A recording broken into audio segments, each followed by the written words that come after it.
welcome back on the Good Morning Artesia radio show. Looky here, Linda Stevens is back. How you doing? I survived the week. Well, this is two weeks in a row now that we haven't been here, because 2 weeks ago we were at the 9/11 memorial at the Bulldog Bowl parking lot. That was very nice. Which was very nice. Then last week, you were getting everything ready to go for the e-waste recycling event. Yes. So, and there's still big printer copiers out there. I saw those. Big ones that weigh a lot. Surprise. And they won't take them unless they're in a box? Well, we don't, no. Okay. We just put them on a pallet. Oh, okay. Yeah, because there's no way to get them in a box. They don't care how they get them as long as, they're gone. But yeah, there's still heavy stuff out there. Kids found that out. When it takes 4 of them or 5 to get it off of a back of the truck, even though there's a ramp, and you've got a dolly. Yeah.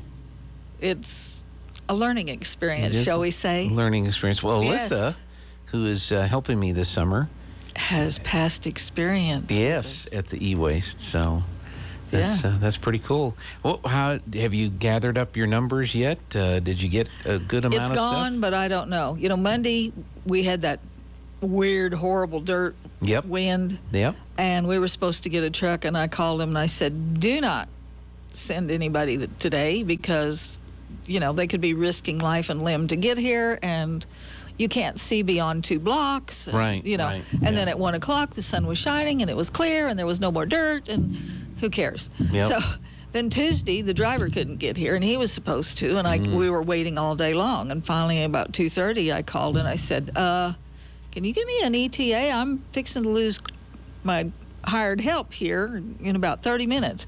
Oh, well, I've been sending you emails. And I thought, well, I'm out and about with the kids, and I don't get the emails. You don't get your email on your phone? I don't check my phone. I'm driving, remember? Oh, yes. Oh, that's right. That's right. So anyhow, they said, well, he couldn't get there today, but he would come tomorrow. Okay. So that makes it Wednesday, and we got it loaded, and it's gone. So I haven't heard what the weight is. They always ask me, a driver will say, how much does this weigh? And, that's a good eye roll question. Because unless we weighed every cord and every little bitty item as it came in, right, I don't have a clue. Right. Can I make a halfway intelligent guess? Pretty close. Right. Sometimes. Yeah. Pretty close. But I told the guy, I said, that's the dumbest thing anybody ever asks, and they ask it every time. How would I know this? I wonder why they want to know. On their truck, to get the weight evened out, Okay, gotcha. This guy had a real unique way of loading his truck, which, whatever. I don't care how you load it, we'll just get it on there. So to get it balanced out, they don't want all of the weight on the front wheels or the front axle or the back axle or, whatever. Sure. If we have a full truck, it makes no difference. Right. But you just don't want it to shift if you have a full truck. But when you don't have a full truck, then you got to kind of figure out how to balance around. it out. Yeah. Yes. Got it. So I was telling him, I said, the first 3 years we loaded 2 semis, and one time, one of the drivers, he couldn't get the door shut. He got it latched at the top and latched at the bottom, but it was gapping in the middle. Oh, no. And he was like, I can't leave like this. Yeah. So I said, well, slam on the brakes, do something, And so he pulled up just a little bit and hit the brakes real hard. I mean, he probably went maybe 10 feet and hit the brakes, and it shifted everything just enough to where the door was perfect. And we laughed about that, but whatever. But I would hate to, a full semi will hold 52 boxes. Okay. I would hate to have to unload that much to tear it down, knowing that I'm the one that's going to have to do something with this stuff. Yeah. But the kids were really good at packing. Okay, but you didn't have 52 boxes. No, we didn't. Yeah. No. I mean, all I contributed was a laptop. That's all I had. That didn't take up much space. No, it was one of these laptops that we brought you. So it stuff is getting smaller. It is. A lot smaller. Yeah. Now we had some huge battery pack things from the schools that literally took 3 kids to carry, and was a joke to get them over the box and in it, but nobody's feet were damaged in the or toes. So that's good. Did folks bring out shredding material to be shredded? Yeah, they had 29 people come to take all of their papers to be destroyed, document destruction. Okay, so that's good. And they were just coming, early morning Friday. It was a mad rush, and Benny, the gentleman that was with Clark, said, "Oh my God, I didn't bring enough bins." I said, "Just relax. You probably did. This is the mad rush. It'll taper."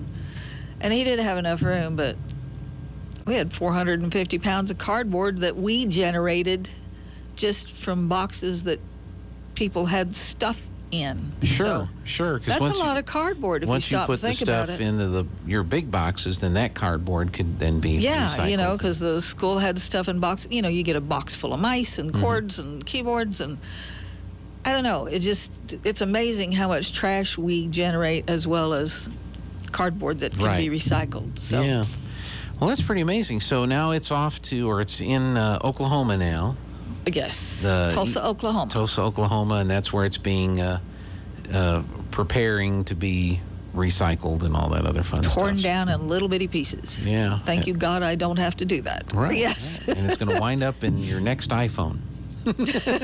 Or somewhere. Yeah. Or somewhere, yeah. Yeah, the bad part is the market is not as good as it used to be. So when we started this was our 14th year, and I can't remember if this is the third year that I've been paying freight. I think it is, or the fourth year. Okay. But prior to that, we didn't have to pay freight because there was enough of a market. And one year they even sent us a check back for the Gaylord boxes because they were good enough they could use them or sell them or whatever, Yeah. But now and this year, freight is staggering. It's a lot more than it was last year. That's too because bad. There's no drivers, because there's no trucks, because COVID. I don't know how many years we're going to blame everything on COVID. But 4.3. Is that what it is? Yeah, it's 4.3 years. Well, airlines are canceling flights because they don't have staff. They don't have enough pilots. They don't have people to work. One of our folks was trying to get to Dallas because her kids needed to get back to Dallas, and the airline they booked on kept canceling their flight. Dear. So they took her car to drive back, and so she had to go back to get her car to come back. Oh, my goodness. Kept canceling the flight. She finally got a flight and got to Dallas so that she could get her car and drive back. Well, it's a good thing it's not an emergency. Yeah, exactly. When I went to my grandson's graduation, I got a text at 2 minutes to 11 at night. And I was like, who on God's green earth is texting me at this hour? It was American Airlines. Canceling the flight. flight from Dallas to Memphis had been canceled. Yeah. So they were rerouting me. Roswell to Phoenix. Okay. Phoenix to Memphis. Okay. I thought, well, that's fine. I don't care. Yeah. Because it was an hour flight. Yeah, but I was going to sit 3 hours in Dallas anyhow. So, I'd rather be in the air. Yeah. So, heck of a deal. Heck of a deal. Cut me down 2 hours, so that was all right. Well, Didn't good. mind at all. Well, is it, do you feel you have completely gotten rid of all of the e-waste, or do you want to, in Artesia, or do you plan on having another event next year? We were kind of talking about that in the sense of would every other year be more beneficial? Okay. So, because Dexter Schools didn't bring anything this year, and they usually do. But one of the banks brought a huge load. Yeah. So, it's being discussed. Yeah, I think a lot of the big oil companies and stuff, I don't know if they have a paranoia in the sense that they throw it away. But instead of saving it to bring it to us, even though it would be safe, I don't know. We're kind of mulling this over. We'll continue that thought on the other side of the news. This is KSVP RT.